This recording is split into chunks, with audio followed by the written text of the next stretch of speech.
Details చూస్తే అగ్రిగోల్డ్ భూముల వ్యవహారంలో అరెస్ట్ అయిన మాజీ మంత్రి జోగి రమేష్ కుమారుడు జోగి రాజీవ్ కు విజయవాడ ప్రభుత్వ ఆసుపత్రిలో వైద్య పరీక్షలు నిర్వహించారు. ఆసుపత్రి వద్దకు వచ్చిన జోగి రమేష్ మాజీ ఎమ్మెల్యే మల్లాది విష్ణును పోలీసులు గేటు వద్ద అడ్డుకున్నారు. సీఐతో జోగి రమేష్ వాగ్వాదానికి దిగారు. తమను లోపలికి ఎందుకు పంపించారంటూ పోలీసులపై దౌర్జన్యానికి దిగారు. కానీ పోలీసులు మాత్రం నిబంధనల ప్రకారం పంపించేది లేదంటూ తేల్చి చెప్పారు. ఇక వైద్య పరీక్షల అనంతరం జోగి రాజీవ్ ను కోర్టులో హాజరుపరచనున్నారు.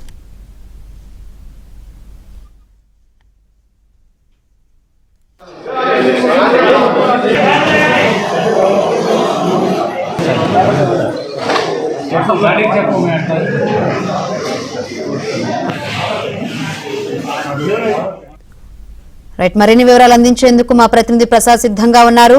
ప్రసాద్, చెప్పండి, జోగి రాజీవ్ ను వైద్య పరీక్షల అనంతరం మరి కాసేపట్లో కోర్టులో హాజరుపరచనున్నట్లు తెలుస్తుంది. ఏంటి దీనికి సంబంధించి అప్డేట్స్?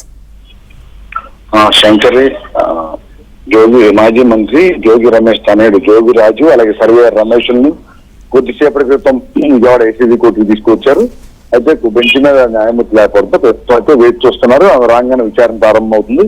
అయితే ఈ కేసుకు సంబంధించి కూడా ఉదయం నుంచి కూడా చాలా ఉత్కంఠ నెలకొంది. ఎందుకంటే ఆ అగ్రిగోల్డ్ భూములకు సంబంధించి ఆల్రెడీ అటాచ్ అయిన భూముల్ని ఉద్దేశపూర్వకంగా విక్రయించడం, దానికి సంబంధించి ఈ రోజు ఉదయం నుంచి 15 మంది ఏసీబీ అధికారుల బృందం జోగి రమేష్ నివాసంలో అనేక తనిఖీలు చేసినందుకు అనేక డాక్యుమెంట్లు కూడా స్వాధీనం చేస్తున్నారు. ఇందులో రాజును A1 గా చేరుస్తూ కూడా కేసు నమోదు చేశారు. అలాగే జోగి రమేష్ సోదరుడు వెంకటేశ్వరం A2తో పాటు మరో 3 అధికారులు ఆ రోజు ఎవరైతే సహకరించి సర్వేయర్ కావచ్చు, అదేవిధంగా అక్కడ ఉన్న గ్రామ సర్వేయర్, మండల సర్వేయర్ తో పాటు జేదీపీ అనే మరో అధికారి 3 కూడా కేసులు నమోదు చేశారు. ప్రస్తుతం అయితే అధికారికంగా రాజీవ్ తో పాటు సర్వేయర్ రమేష్ ను మాత్రమే అరెస్ట్ చేసినట్టు ఏసీబీ అడిషనల్ ఎస్పీ సౌమ్యత కూడా వచ్చే అధికారికంగా ప్రకటించారు. ఈ కేసు ఇంకా విచారణ కొనసాగుతున్న నేపథ్యంలో మరికొంతమంది పేర్లు కూడా తెచ్చే అవకాశం ఉందని కూడా చెప్తున్నారు. మరోవైపు సూత్రధారిగా జోగి రమేష్ పేరు వినిపిస్తున్న నేపథ్యంలో ఆయనకు సంబంధించి ఇంకా ఎటువంటి ఆధారాలు లభించలేదు. కానీ విచారణ తర్వాత ఒకవేళ ఆధారాలు లభిస్తే ఆయన కూడా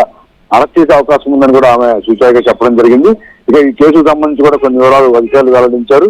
ఆ సర్వే నెంబర్ ను కూడా ఉద్దేశపూర్వకం తొలిగా ఒక సర్వే నెంబర్ తో కొనుగోలు చేసిన తర్వాత సర్వే నెంబర్ తప్పుపడినట్టుగా కొన్ని నిబంధనలు ఉన్న కొన్ని లొసుగులను అడ్డం పెట్టుకుని సర్వే నెంబర్ మార్చి మళ్ళీ దరఖాస్తు పెట్టుకోవడం, ఆ తర్వాత వాటి ద్వారా ఈ లిటిగెంట్ భూమిని కొనుగోలు చేయడం, ఆ తర్వాత కూడా ఉద్దేశపూర్వకంగానే వైసీపీ కార్పొరేటర్ సంబంధించిన కుటుంబ సభ్యులకి అమ్మటం, ఇవన్నీ పరిణామాలు చూస్తుంటే మొత్తం ఉద్దేశపూర్వకంగా జరిగినట్టు కూడా అధికారులు నిర్ధారించారు. దానికి సంబంధించి కొన్ని ఆధారాలు కూడా సేకరించారు.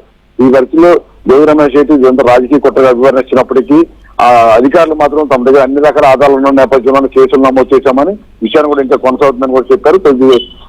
ఉదయం 10 గంటల సమయంలో ఇంటి దగ్గర నుంచి రాజీని ఏసీబీ కోర్టు ఏసీబీ కార్యాలయాన్ని తీసుకొచ్చారు. అక్కడ దాదాపుగా 6 నుంచి 7 గంటల పాటు ఎవరైతే ఇతర సహకరించారో అధికారులతో కూడా కూర్చోబెట్టి 1 to 1 కూడా విచారించారు.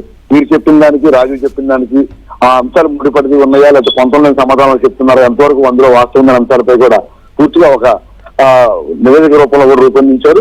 ఆ రిపోర్ట్ మొత్తం పూర్తి చేసిన తర్వాత రాజు ఇందులో పాత్ర ఉందని నిర్ధారించుకుని అన్ని రకాల ఆధారాలు కూడా ఉన్న నేపథ్యంలో అనుభవిస్తున్నాం. ఇంకా దాన్ని మరింత క్రోడీకరించుకునేందుకు ఈ రోజు 1 to 1 సమావేశాలు ఏర్పాటు చేసినట్టు చెప్తున్నారు.